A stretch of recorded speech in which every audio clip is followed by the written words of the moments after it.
نحمده ونستعينه ونستغفره ونؤمن به ونتوكل عليه ونعوذ بالله من شرور أنفسنا ومن سيئات أعمالنا من يهد الله فلا مضل له ومن يضلله فلا هادي له وأشهد أن لا إله إلا الله وحده لا شريك له وأشهد أن سيدنا وحبيبنا محمدا عبده ورسوله الذي أرسله بالحق بشيرا ونذيرا وداعيا إلى الله بإذنه وسراجا منيرا قال الله تعالى في القرآن الكريم والفرقان الحميد أعوذ بالله من الشيطان الرجيم بسم الله الرحمن الرحيم يا أيها النبي إنا أرسلناك شاهدا ومبشرا ونذيرا وداعيا إلى الله بإذنه وسراجا منيرا اللهم صل وسلم وبارك على محمد وعلى آله وصحبه أجمعين শ্রদ্ধেয় মুসল্লিয়ান আযম, আল্লাহু জাল্লা ওয়া আলার হাজার কোটি শুকর যে তিনি আমাদেরকে সহি সালামতে সালাতুল জুমা আদায়ের সুযোগ করে দিয়েছেন। কালিমাতুশ শুকর আদায় করছি আলহামদুলিল্লাহ। সম্মানিত ভাইরা আমার, আমাদের জন্য আল্লাহ তাআলা নবী মুহাম্মদুর রাসূলুল্লাহ সাল্লাল্লাহু আলাইহি ওয়াসাল্লামকে উসওয়াহ, কুদওয়াহ, আদর্শ মানুষ হিসেবে দুনিয়াতে পাঠিয়েছেন। আমরা আমাদের সমস্ত কর্মকাণ্ডে নবী মুহাম্মদুর রাসূলুল্লাহ সাল্লাল্লাহু আলাইহি ওয়াসাল্লামকে অনুসরণ করব, অনুকরণ করব। আর এটাই হলো পরকালে আমাদের মর্যাদার একমাত্র মাপকাঠি। তার সাথে মেপেই একজন ব্যক্তির মর্যাদা সেদিন নির্ণয় হবে। নবী মুহাম্মদ সাল্লাল্লাহু আলাইহি ওয়াসাল্লামের সাথে যার দূরত্ব যত বেশি, সে আল্লাহ তাআলার রহমত থেকে সেদিন তত বেশি দূরে থাকবে। আর যার দূরত্ব নবী মুহাম্মদ সাল্লাল্লাহু আলাইহি ওয়াসাল্লামের সাথে যত কম থাকবে, সে তত আল্লাহ তাআলার রহমতের কাছাকাছি থাকবে। এই নবী মুহাম্মদ সাল্লাল্লাহু আলাইহি ওয়াসাল্লামকে আল্লাহ তাআলা অনেকগুলো গুণে গুণান্বিত করে পৃথিবীতে পাঠিয়েছেন। এখানে আমরা লক্ষ্য করলাম যে আল্লাহ তাআলা নবীজিকে অনেকগুলো গুণের উল্লেখ করেছেন। তিনি বলছেন, ইয়া আইয়ুহান নবী, ওহে নবী, ইন্না আরসালনাকা শাহিদা, আমরা আপনাকে পাঠিয়েছি শাহেদ হিসেবে, সাক্ষী হিসেবে, ওয়া মুবাশশিরান, আপনাকে পাঠিয়েছি সুসংবাদদাতা হিসেবে, ওয়া নাযীরা, আপনাকে পাঠিয়েছি সতর্ককারী হিসেবে, ওয়া দাঈয়ান ইলাল্লাহি বিইজনিহি, আল্লাহ তাআলার নির্দেশ ক্রমে আপনাকে পাঠিয়েছি দাঈ ইলাল্লাহ হিসেবে, আর সর্বশেষ ওয়াসিরাজাম মুনীরা, আপনি হচ্ছেন আলোকিত চেরাগ, আলোকবর্তিকা। এখানে আল্লাহ তাআলা নবী মুহাম্মদ সাল্লাল্লাহু আলাইহি ওয়াসাল্লামের 5টা গুণের কথা উল্লেখ করলেন: শাহিদ, মুবাশশির, নাযীর, দাঈ এবং সিরাজ। প্রিয় ভাইরা আমার, এই প্রত্যেকটার আলাদা আলাদা কাজ, কর্তব্য, গুণাবলী রয়েছে। তাকে প্রথমত আল্লাহ তাআলা পাঠিয়েছেন শাহিদ হিসেবে, সাক্ষী হিসেবে। তিনি কিসের সাক্ষী, কিসের তিনি সাক্ষ্যদাতা? সাহাবীরা নবী মুহাম্মদ সাল্লাল্লাহু আলাইহি ওয়াসাল্লামের কাছে জানতে চাইল, নবী সাল্লাল্লাহু আলাইহি ওয়াসাল্লামের জীবন চরিত সম্পর্কে আমাদেরকে কিছু বলেন। হযরত আয়েশা বললেন, তোমরা কি কোরআন পড়ো না? সাহাবারা বললেন যে হ্যাঁ, আমরা অবশ্যই কোরআন পড়ি। তখন তিনি বললেন, কোরআন যদি পড়ো তাহলে তো আর নবীজি সাল্লাল্লাহু আলাইহি ওয়াসাল্লামের জীবন চরিত নিয়ে আর কোনো প্রশ্ন করার দরকার নেই। কানা খুলুকুহু আল কোরআন, কোরআন যা কিতাবে আছে, লিখিত আছে, নবী মুহাম্মদ সাল্লাল্লাহু আলাইহি ওয়াসাল্লাম বাস্তবে তা। এটাই হলো সাক্ষী। নবীজি নিজেই কোরআন, একটা লিখিত আর আরেকটা হলো বাস্তব। লিখিত কোরআন যেটা আমরা তেলাওয়াত করি, আর কোরআনে যা নবী মুহাম্মদ সাল্লাল্লাহু আলাইহি ওয়াসাল্লামের পুরো জীবনটাই হলো তা। সুবহানাল্লাহ। আপনি দেখবেন সারা বাংলাদেশে বিগত সরকারের সময়ে 560টি মডেল মসজিদ প্রতিষ্ঠিত হয়েছে, একই নকশায়, একই নমুনায়, তাই না? একই সিস্টেমে, মানে হেল্পার ভিন্ন, মিস্ত্রি ভিন্ন, কন্ট্রাক্টর ভিন্ন, কিন্তু আর্কিটেকচার যেটা সেটা একজন করেছে। আর সেই আদলে সারা বাংলাদেশের সবগুলো মডেল মসজিদ আপনি দেখলেই বুঝবেন এটা সরকারি মসজিদ, এটা মডেল মসজিদ। তাহলে নকশার মধ্যে যা আর বাস্তবে মসজিদ তা, কোনো ব্যস্কম নেই। নবী মুহাম্মদ সাল্লাল্লাহু আলাইহি ওয়াসাল্লাম হলেন, কোরআন যদি হয় নকশা, নবী মুহাম্মদ সাল্লাল্লাহু আলাইহি ওয়াসাল্লাম হলেন তার বাস্তব নমুনা। এরই নাম হলো শাহিদ। ইন্না আরসালনাকা শাহিদা। আপনি কোরআন পড়লে যা পাবেন, নবীজির জীবনী পড়লে আপনি তাই পাবেন। নবীজির হাদিস পড়লে আপনি যা জানবেন মূলত কোরআনে তাই আছে।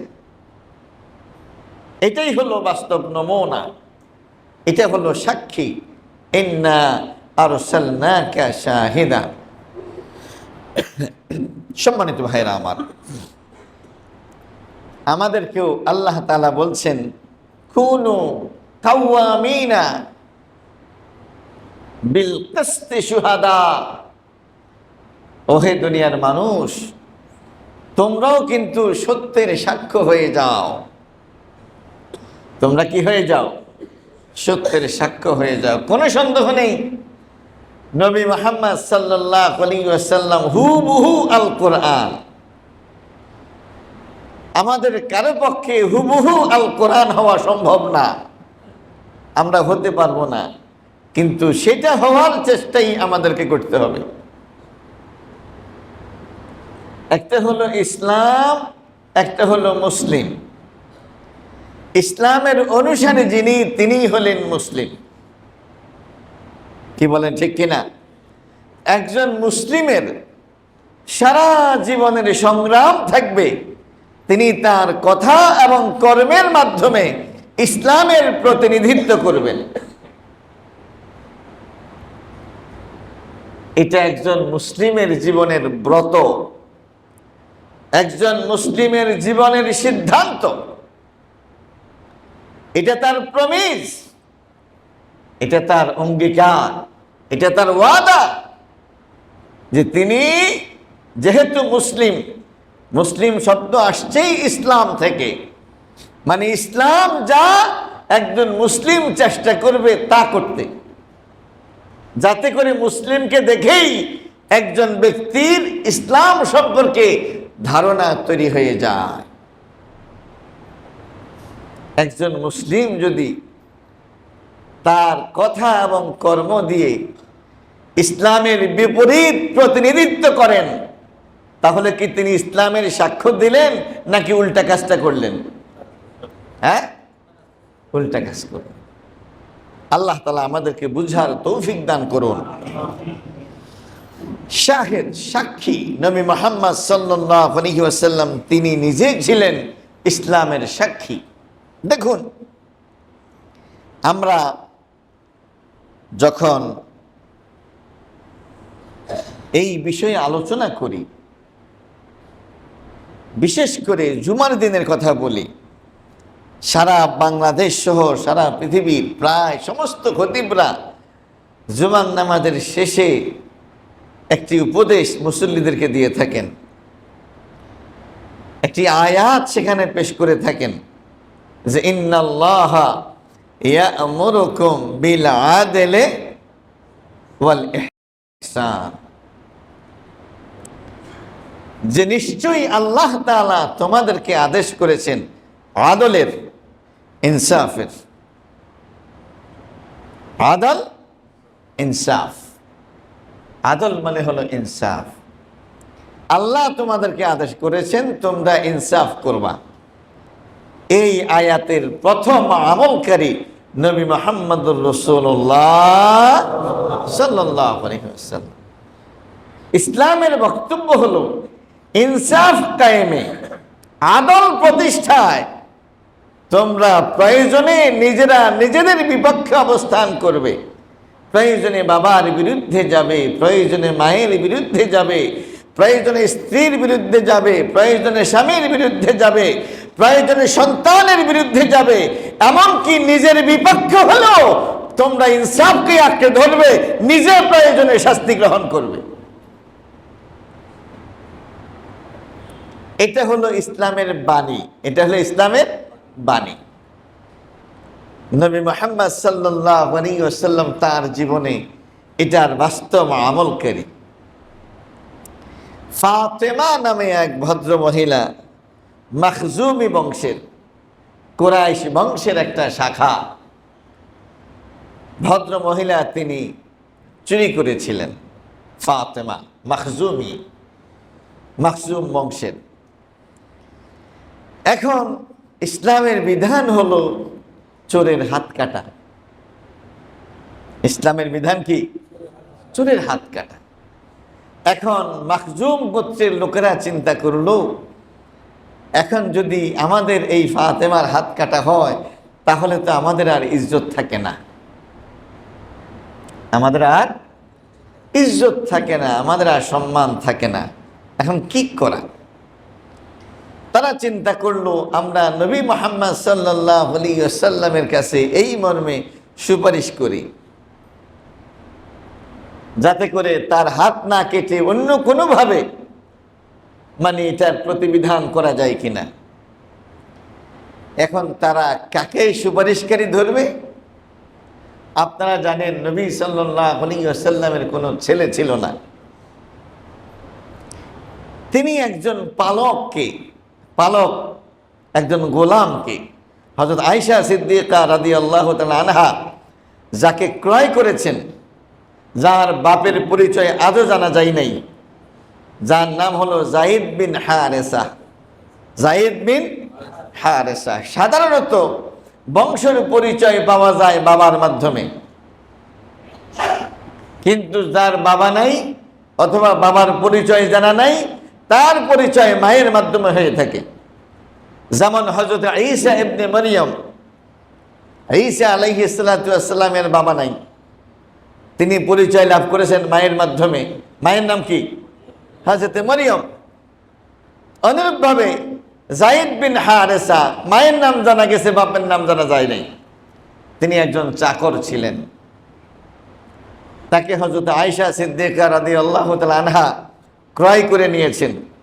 তিনি ইসলাম গ্রহণ করেছেন, ইসলামের অনেক বড় মহান সাহাবী হয়েছেন। ১.৫ লক্ষ অথবা ২.৫ লাখ সাহাবীর মধ্যে একমাত্র সাহাবী যার নাম কোরআনুল কারীমের মধ্যে এসেছেন, তিনি হলে হযরত যায়েদ রাদিয়াল্লাহু তাআলা আনহু। এই যায়েদের একটা ছেলে হয়েছে, সেই ছেলের নাম হলো ওসামা। কি নাম? ওসামা। নবী সাল্লাল্লাহু আলাইহি ওয়াসাল্লামের প্রিয় নাতি, ছেলের ঘরের নাতি। ছেলে মানে হলো এইভাবে ছেলে আর কি, বালক পুত্র। মাখজুম গোত্রের লোকেরা চিন্তা করলো নবী সাল্লাল্লাহু আলাইহি ওয়াসাল্লাম ওসামাকে খুব পছন্দ করে। ওসামার বাবা যায়েদ রাদিয়াল্লাহু তাআলা আনহু তিনি আবার মুতার যুদ্ধে শহীদ হয়েছেন। আপনারা জানেন যে মুতার যুদ্ধে নবী সাল্লাল্লাহু আলাইহি ওয়াসাল্লাম ৩ জন সাহাবীর নাম উল্লেখ করেছেন পরপর, যারা সেনাপতি হবে। প্রথম সেনাপতি ছিলেন হযরত যায়েদ বিন হারেসা রাদিয়াল্লাহু তাআলা আনহু। সেই যুদ্ধেই তিনি শাহাদাত বরণ করেছেন।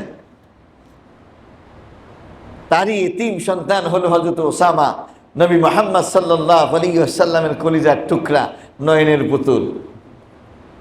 মাখজুম গোত্রের লোকেরা হযরত ওসামাকে সুপারিশকারী ধরেছে যে তোমরা আল্লাহর রাসূল সাল্লাল্লাহু আলাইহি ওয়াসাল্লামকে তুমি একটু বুঝাও, একটু সুপারিশ করো।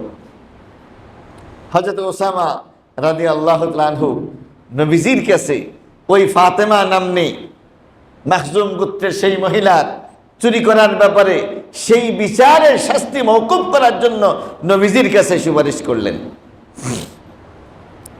নবীজি চিন্তা করলেন, ইন্না লিল্লাহি ওয়া ইন্না ইলাইহি রাজিউন, আমাকে দিয়ে যাকে আল্লাহ তাআলা ইসলামের সাক্ষী বানিয়েছেন, আমি যা বলবো তা ইসলাম, আমি যা করব তা ইসলাম, আমি যা বলবো না সেটা ইসলাম না, আমি যেটা করব না সেটা ইসলাম না, এরকম সাক্ষী করে আল্লাহ তাআলা আমাকে দুনিয়াতে পাঠিয়েছেন। আর সেই আমাকে দিয়া ইসলামের বিপরীত কাজ করানোর জন্য আমার সাহাবীরা সুপারিশকারী ধরল। তিনি খুতবায় দাঁড়িয়ে গেলেন। তিনি বললেন, পূর্বেকার জাহিলি যুগের জামানা ছিল, তাদের মধ্যে বংশীয় লোকেরা কোনো অন্যায় অপরাধ করলে তারা তার উপরে শাস্তির বিধান প্রয়োগ করত না। দুর্বল আর অসহায় ব্যক্তিরা যদি কোনো অন্যায় অপরাধ করত, একেবারে আইনের হুবহু কার্যকারিতা তাদের উপরে প্রয়োগ হতো। হ্যাঁ, আমি তোমাদেরকে স্পষ্ট করে বলে দিচ্ছি, ফাতেমা মাখজুমি সে চুরি না করে মুহাম্মদের মেয়ে, আমার যে কলিজার টুকরা নয়নের পুতুলি ফাতেমা নামে একটা মেয়ে আছে, সে যদি চুরি করত তাহলে আমি তার হাত কেটে ইসলামের ইনসাফ আর আদল প্রতিষ্ঠা করে তোমাদেরকে দেখিয়ে দিতাম।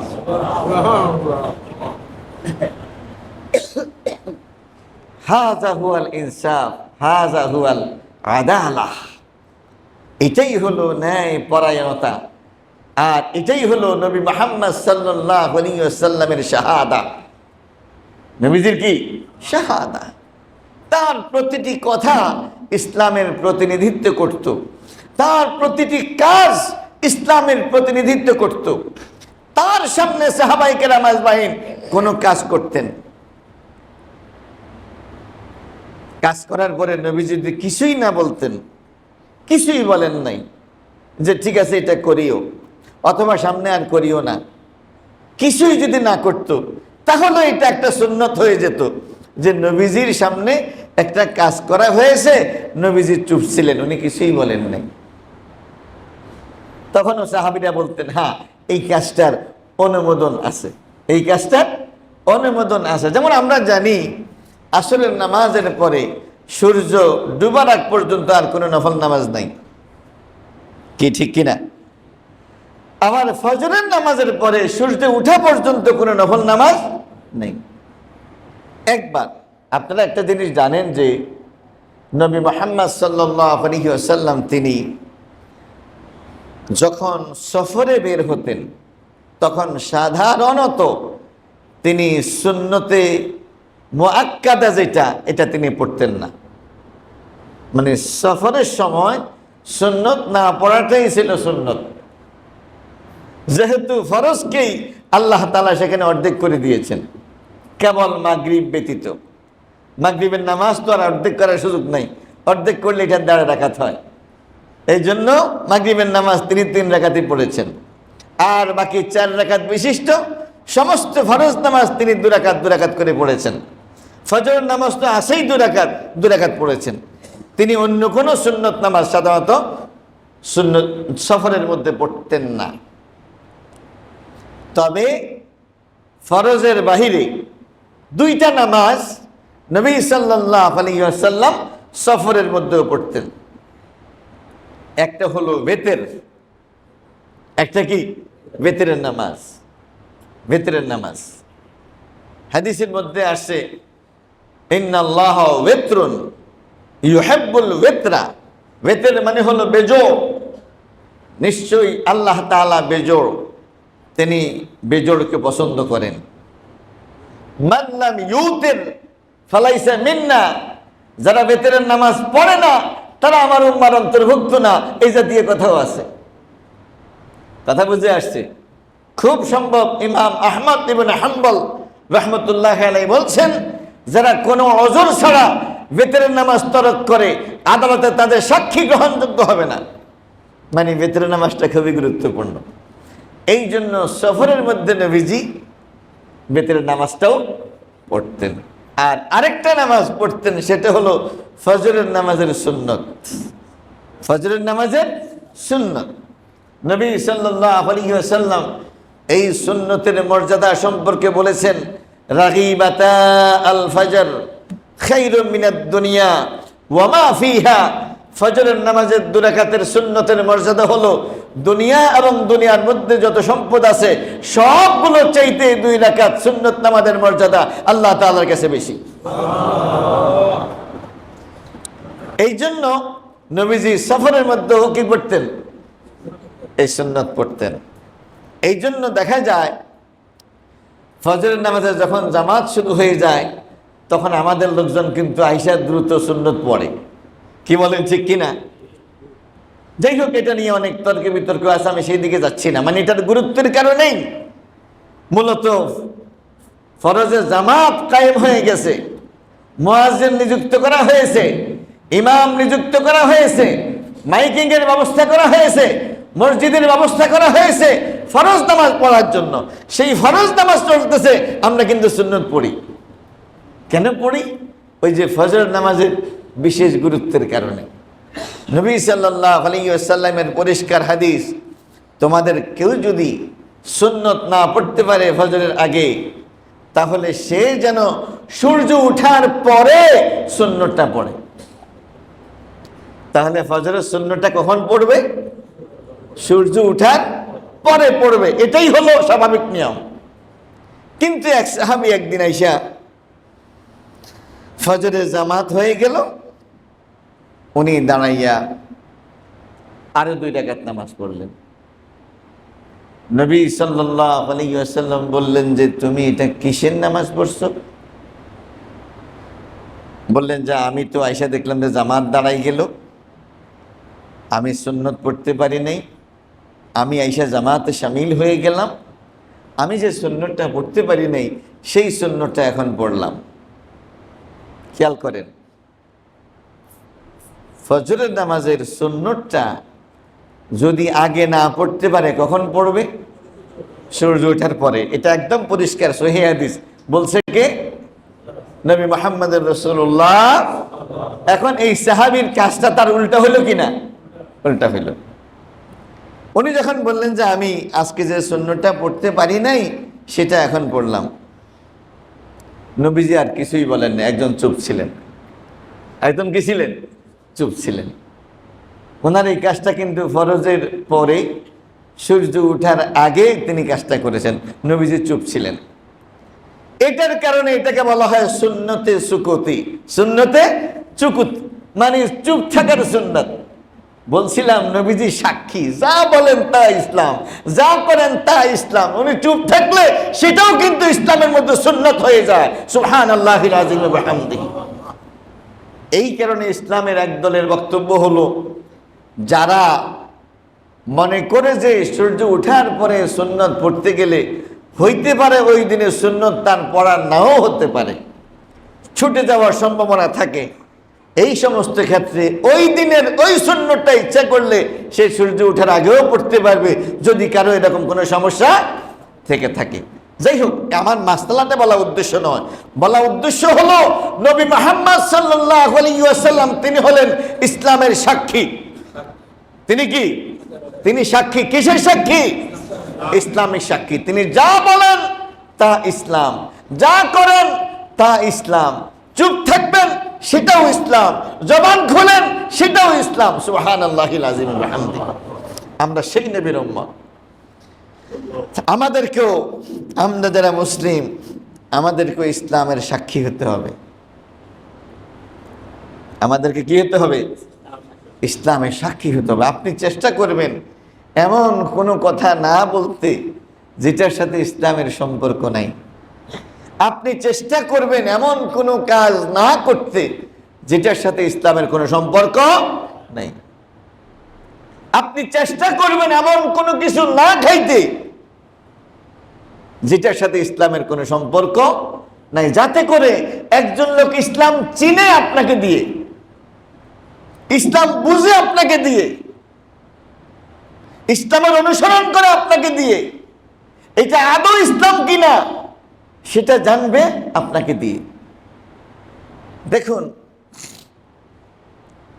নবী মুহাম্মদুর রাসূলুল্লাহ সাল্লাল্লাহু আলাইহি ওয়াসাল্লাম বলেছেন, যেই ব্যক্তি আরাফাত দিন রোজা রাখে, কিসের দিন?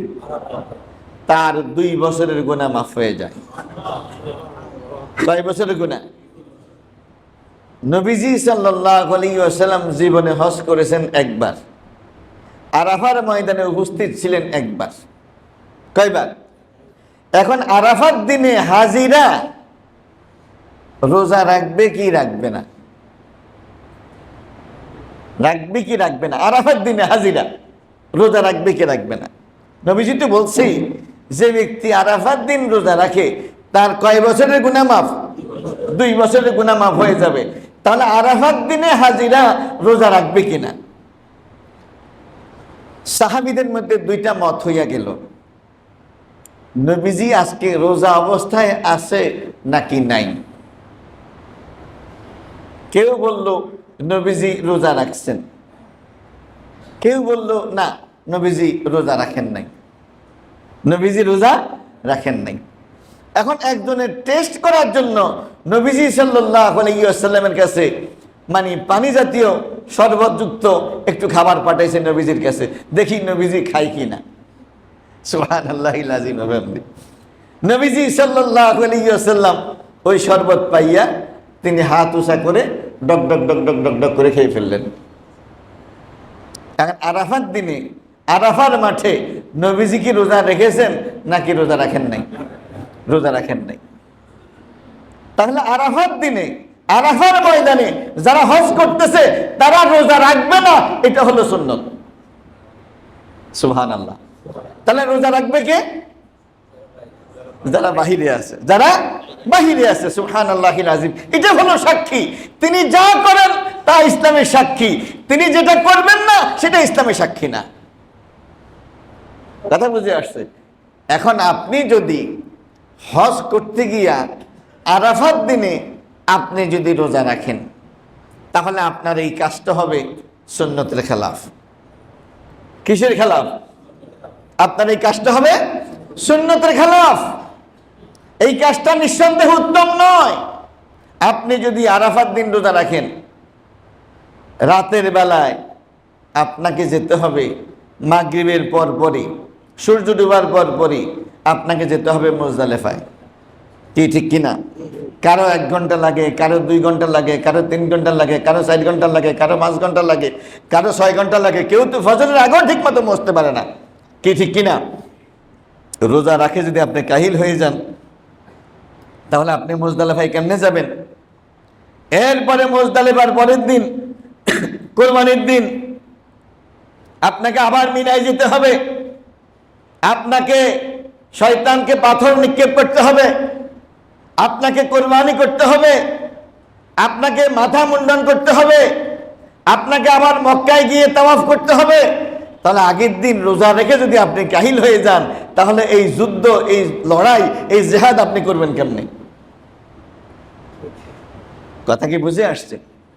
আবার আপনি আরাফাত থেকে মুজদালিফায় যাবেন, আপনি তো মাগরিবের নামাজ পড়েন নাই, সূর্য ডুবতে দেরি মুজদালিফার দিকে আপনারা রওনা দিয়েছেন। 8টায়, 9টায়, 10টায়, 11টায়, 12টায়, 1টায়, 2টায়, যে যখন গেছে, যাওয়ার পরে মাগরিব এবং এশা একসাথে করবে। মাগরিব এবং এশা একসাথে করবে। এখন আপনি তাহাজ্জুদের নামাজ পড়বেন কিনা? নবী সাল্লাল্লাহু আলাইহি ওয়াসাল্লামের হজকে যদি বিশ্লেষণ করা হয়, দেখা যায় নবীজি সাল্লাল্লাহু আলাইহি ওয়াসাল্লাম মুজদালিফায় রাতে মাগরিব এবং এশা একসাথে আদায় করেছেন, কিন্তু তাহাজ্জুদের সালাত আদায় করেন নাই। তাইলে ওই দিন তাহাজ্জুদের সালাত আদায় না করা, এটা হলো সুন্নাহ। কথা বুঝে আসছে? প্রিয় ভাইরা আমার, বলছিলাম আল্লাহ তাআলা নবী মুহাম্মদুর রাসূলুল্লাহ সাল্লাল্লাহু আলাইহি ওয়াসাল্লামকে কি করে দুনিয়াতে পাঠিয়েছেন? সাক্ষী। ইয়া আইয়ুহান নবী ইন্না আরসালনাকা শাহিদা। সুবহানাল্লাহ। ইন্না আরসালনাকা শাহিদা। হে নবী, আমি আপনাকে ইসলামের সাক্ষী হিসেবে পাঠিয়েছি।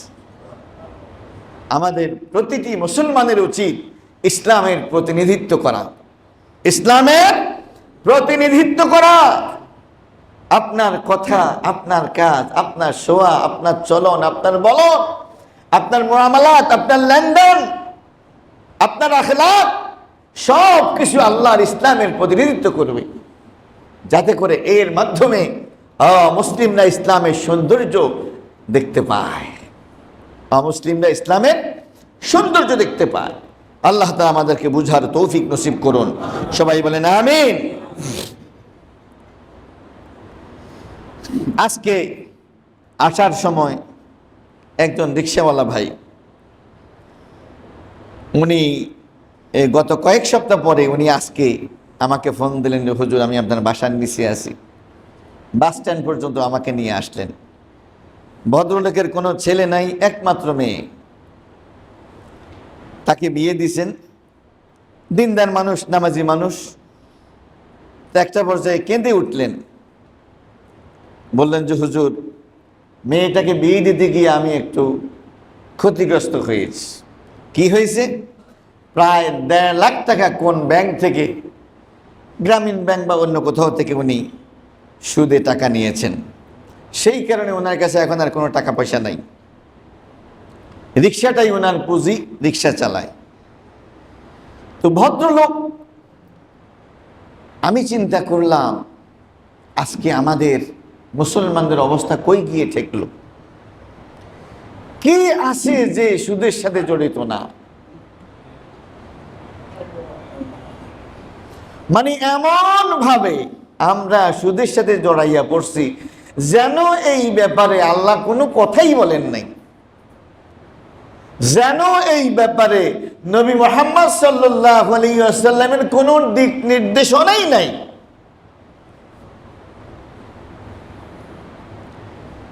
ওই ভাইটা তো বাধ্য হয়ে হয়তোবা সুদি কারবারে জড়াইছে, কিন্তু আমাদের ম্যাক্সিমাম ব্যবসায়ী তো শখ করে সুদি ব্যবসায় জড়াইছে। কি আবার অনেক ব্যবসায়ী মনে করে আল্লাহ হারাম করছে, কারণ আল্লাহ কম বুঝে। আচ্ছা, সুদ ছাড়া কি ব্যবসা হয়? অনেক ব্যবসায়ী মনে করতেছে এটা ফরজ, আল্লাহ তাআলা যে কেন এই জিনিসটাকে হারাম করলো, মানে ওই ব্যবসায়ী বুঝেই আসে না। মানে আমল করা তো দূরের কথা, উল্টা আল্লাহর ভুল ধরতে আছে। এরকম একটা ফরজ কাজ যা ব্যবসায়ীরা না করলে তার কোনো চলার উপায় নেই, সেটা আল্লাহ কেন হারাম করলো? ভাই, ব্যাপারটা এমন দাঁড়িয়েছে যে এই ব্যাপারে যে আমাদের ঘৃণা হওয়া উচিত সেটাও পর্যন্ত আমাদের হৃদয়ের মধ্যে নেই। মানে একেবারে একেবারে একটা অ্যাভেলেবেল বিষয় আমরা বানাই ফেলছি। আল্লাহ তাআলা আমাদেরকে হেফাজত করুক। ও ভাই, সাহাবায়ে কেরাম আজমাইন তারাও কিন্তু ইসলামের সাক্ষী ছিল। ইসলামের কোনো একটি আদেশ আসলে করার জন্য ঝাঁপাইয়া পড়তেন, ইসলামের কোনো নিষেধ আসলে ছাড়ার জন্য পাগল হয়ে যেতেন। আপনারা জানেন যে মদ একদিনে হারাম হয় নাই, একবারে হারাম হয় নাই। মদ হারাম হয়েছে 4 বারে। কয়বারে? 4 বারে হারাম হয়েছে। সর্বশেষবার যখন মদ হারাম হয়েছে, সুবহানাল্লাহিল আযীম ওয়া বিহামদিহি, সাহাবায়ে কেরাম আজমাইনদের অন্তর যেন আল্লাহ তাআলার বিধানের সাথে লেগেছিল, যেন ওনারা প্রস্তুত ছিলেন যে আল্লাহ তাআলা এরকম কোন বিধান নাজিল করবেন। যেই মাত্র আল্লাহ তাআলা মদকে চূড়ান্ত রূপে হারাম করলেন, মুহূর্তের মধ্যে মদিনার মধ্যে নহর বইয়ে গেছে।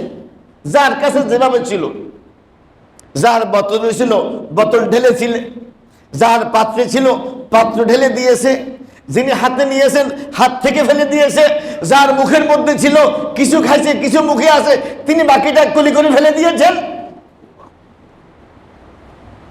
সাক্ষী ওনারা আল্লাহকে ভালোবাসেন, আল্লাহ তাদেরকে ভালোবাসেন।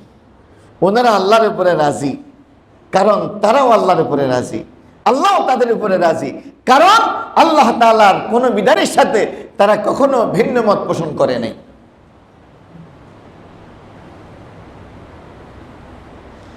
ঈদ মিলাদুন নবী গেল, সিরাতুন নবী গেল, রবিউল আউয়াল মাস আমরা উদযাপন করলাম, সব ঠিক আছে। আমাদের নবী শ্রেষ্ঠ নবী, আমাদের নবী শেষ নবী। কিয়ামতের দিন তার সুপারিশে এরকম শাফাআতে কুবরার মাধ্যমে হিসাব নিকাশ শুরু হবে। তিনি শেষে পৃথিবীতে আসলেন, প্রথম তিনি জান্নাতে প্রবেশ করবেন। এই সবগুলো ঠিক আছে, কিন্তু আমাদের জন্য মেসেজটা কি? আমাদের জন্য করণীয় কি? আমাদের জন্য করণীয় হলো ইন্না আরসালনাকা শাহিদা, হে নবী আমি আপনাকে সাক্ষী হিসেবে পাঠিয়েছি। আপনি ইসলামের সাক্ষী। আপনি যা বলবেন তা যেন ইসলাম হয়, আপনি যা করবেন তা যেন ইসলাম হয়। ইসলামের বাহিরে আপনি কোনো কাজ করবেন না। আমরা যারা নবীকে ভালোবাসি, নবীকে মহব্বত করি, নবীর অনুসরণ করি, নবীর মহব্বতের মাধ্যমে আল্লাহর জান্নাতে যেতে চাই, আমরা যারা ইসলামের অনুসারী, আমরা যারা দাবিদার মুসলিম, আমাদেরকে তো ইসলামের প্রতিনিধিত্ব করতে হবে। কি বলেন, ঠিক কিনা? আমাদের যে যেখানে আছে, যে যেই কাজ করে ওই কাজের ব্যাপারে তাকে ইসলামের প্রতিনিধিত্ব করতে হবে, ইসলামের সাক্ষ্য দিতে হবে। আল্লাহ তাআলা আমাদের প্রত্যেককে দ্বীনি হক উপলব্ধি করার তৌফিক নসিব করুন। সবাই বলেন আমিন। হাদিসের মধ্যে আসছে ইন্নাল্লাহা তাইয়্যিব লা ইয়াকবালু ইল্লা তাইয়্যিব, নিশ্চয়ই আল্লাহ তাআলা পবিত্র, নিশ্চয়ই আল্লাহ পবিত্র, তিনি পবিত্র ছাড়া আর কোনো কিছু গ্রহণ করেন না। ছোটকালে আমরা আমাদের বইতে পড়লাম, হারাম উপার্জন আল্লাহর রাস্তায় দান করে সওয়াবের আশা করলে সে কাফের হয়ে যাবে। খেয়াল করেন, হারাম উপার্জন আল্লাহর রাস্তায় দান করে আবার সওয়াবের আশা করে, এটা কি আল্লাহর সাথে টিটকারি করে না? আল্লাহর সাথে টিটকারি করে না?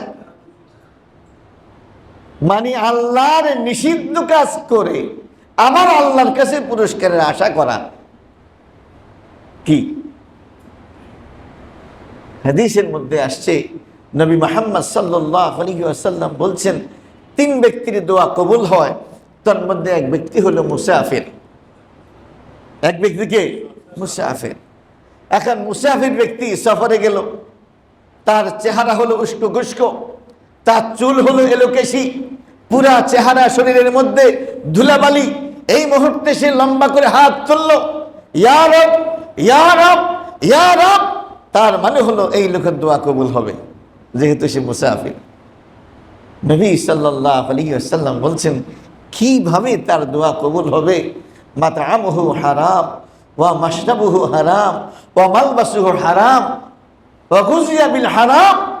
তার পোশাক হলো হারাম, তার রক্ত মাংস হলো হারাম, হ্যাঁ, তার খাবার হলো হারাম, তার পুরো দেহ পরিপুষ্ট হয়েছে হারামের দ্বারা।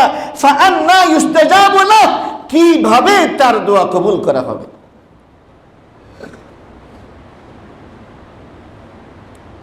আজকে কি আমাদের মুসলিমদের দিকে তাকাইলে এটা বোঝা যায় যে আমরা হালাল এবং হারাম বাছ বিচার করি?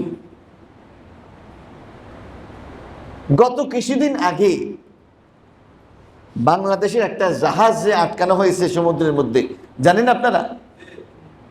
জাহাজটা আটকাইছে কারা? জলদস্যুরা। কোন দেশের জলদস্যু? হ্যাঁ, সোমালিয়ার।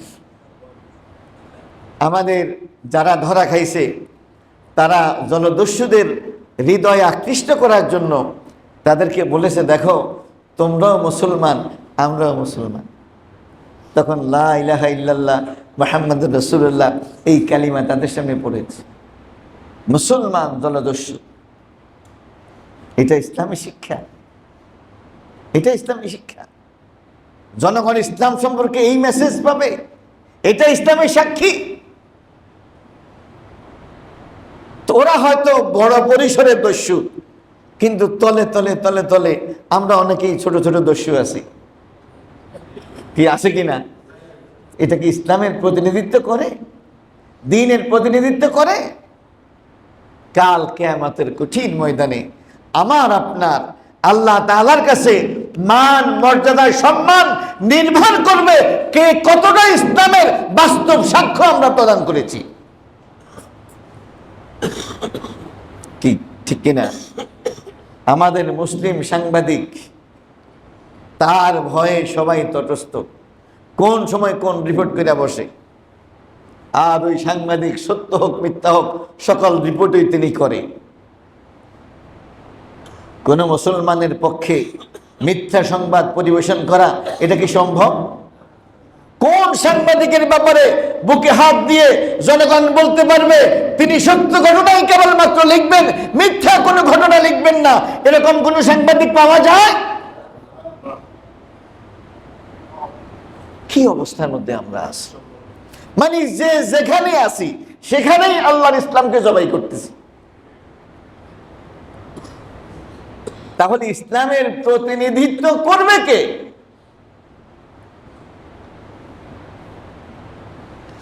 আসুন ভাইরা, আল্লাহ তাআলা আমাদেরকে বলেছেন তোমরা সত্যের সাক্ষী হয়ে যাও। আর কাল কিয়ামতের কঠিন ময়দানে যে যতটুকুন তার কথা এবং কর্মে দিন হক, দিন ইসলামের সাক্ষ্য প্রদানকারী হবে কথায় এবং কর্মে, তিনি সেদিন আল্লাহ তাআলার কাছে ততটা মুকাররব, ততটা প্রিয় ভাজন হবেন। আল্লাহ তাআলা আমাদের প্রত্যেককে তার দিন হক, দিন ইসলামের প্রকৃত অনুসারী হওয়ার তৌফিক দান করুন। আমিন। ওয়া আখিরু দাওয়ানা আনিল হামদুলিল্লাহি রাব্বিল আলামিন।